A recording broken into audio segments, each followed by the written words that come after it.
Assalamualaikum warahmatullahi wabarakatuh.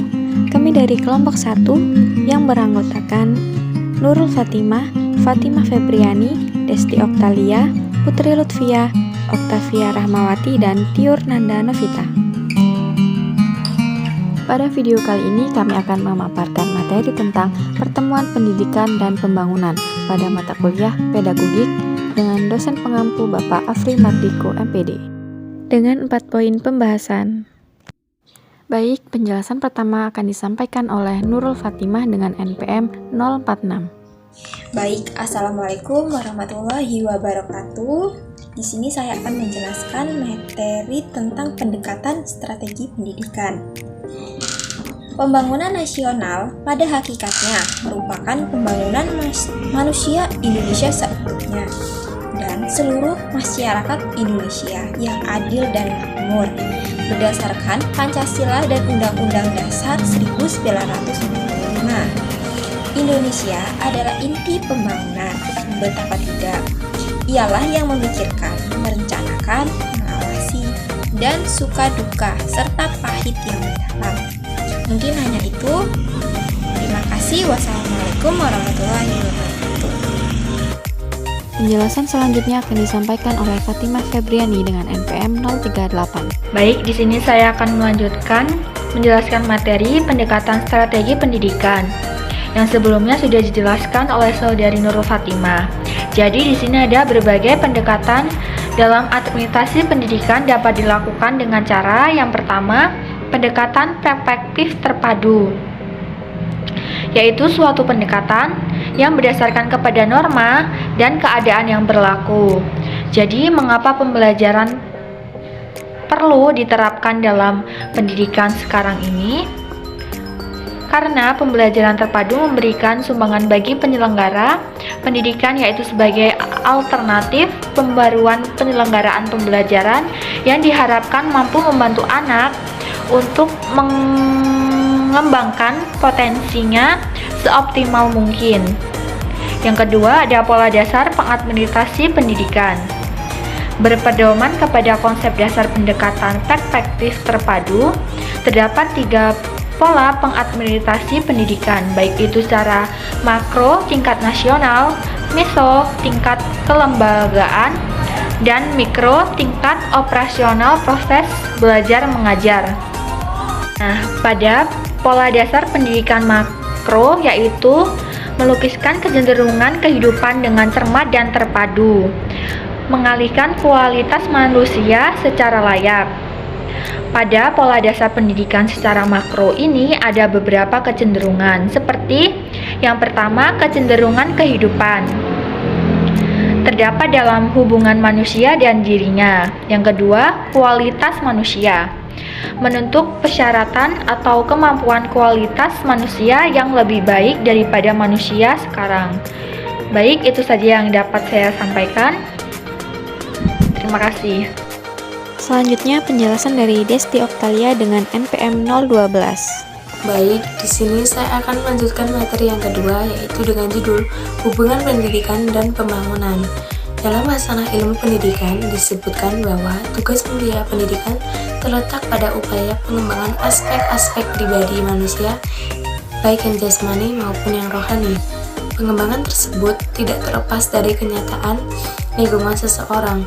Karena itu, upaya pendidikan pada akhirnya diharapkan menampakkan diri dalam bentuk terwujudnya pribadi yang sesuai dengan kenyataan diri dan lingkungan seseorang.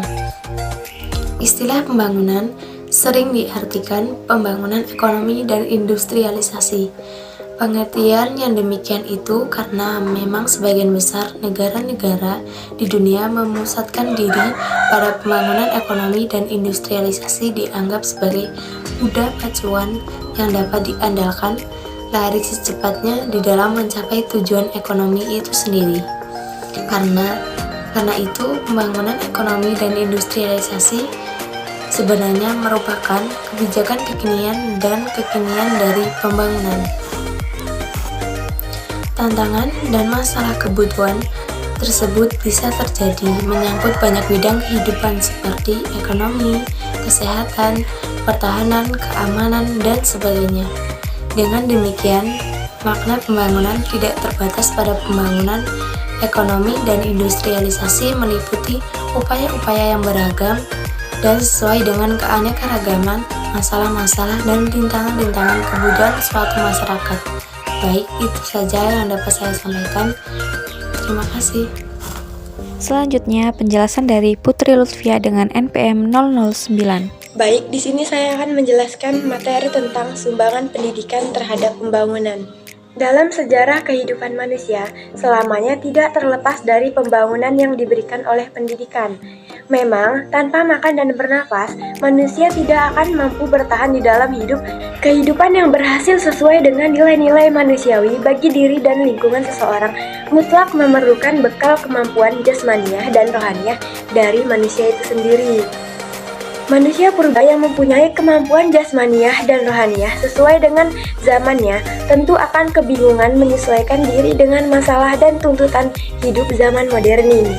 Dengan demikian, pendidikan adalah merupakan bekal mutlak di dalam pengaruh hidup dan kehidupan manusia. Kemampuan jasmani dan rohaniah manusia dibentuk oleh pendidikan dengan pemberian pengetahuan, keterampilan, dan nilai-nilai serta sikap-sikap tertentu. Proses transformasi tersebut berlangsung secara formal, non-formal, dan informal. Di Indonesia, dalam rangka pembangunan manusia seutuhnya, sumbangan pendidikan diharapkan untuk mewujudkan: yang pertama, pembinaan mental Pancasila; yang kedua, pembinaan persatuan dan kesatuan bangsa; yang ketiga, pembinaan ketahanan nasional; yang keempat, pembinaan hak-hak asasi manusia; yang kelima, pembinaan rule of law, yaitu berbuat atas dasar hukum yang berlaku. Yang keenam, pembinaan hidup rasional, efisien, dan produktif. Serta yang ketujuh, pembinaan ilmu pengetahuan dari teknologi. Ketujuh perincian tersebut merupakan tonggak-tonggak yang diperlukan guna kegairahan, solidaritas nasional, partisipasi, tanggung jawab, dan kecepatan bangsa di dalam bergerak pembangunannya. Baik, itu tadi yang dapat saya sampaikan. Saya ucapkan terima kasih. Penjelasan selanjutnya disampaikan oleh Oktavia Rahmawati dengan NPM 043. Baik, di sini saya akan menjelaskan materi mengenai sistem pendidikan yang relevan dengan pembangunan.